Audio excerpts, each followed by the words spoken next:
Toy number 3. Okay.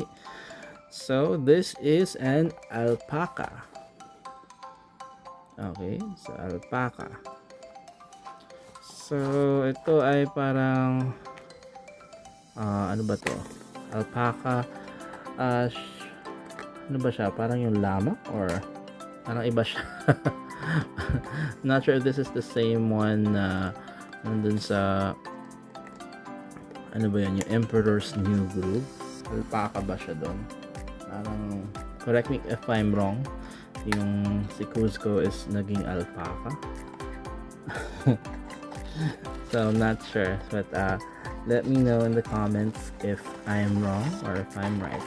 Okay, pero yun yung box niya. Okay, nabuksan ko na siyang nasa oras habang nag-iisip, no? Yan yung box niya. This is the alpaca. Okay, yung name niya sa likod, alpaca. Talagang magulo ang kanilang box. Okay. Ayan siya. Okay. Alright. That's it. And labasan natin yung laman. Okay. And this is the card. Okay. Alpaca. Okay. Yan yung size niya. Parang 1 meter naman and 39 inch din. 80 kilograms. Ayan.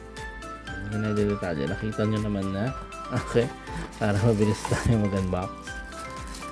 Because a lot of you may get bored with how I unbox because I'm getting through all the details. Okay. Ayan. Okay. So this is the alpaca. Ayan siya. Nagagalaw yung ulo niya ganyan. Ayan. And then the legs. Of course, nagagalaw din to.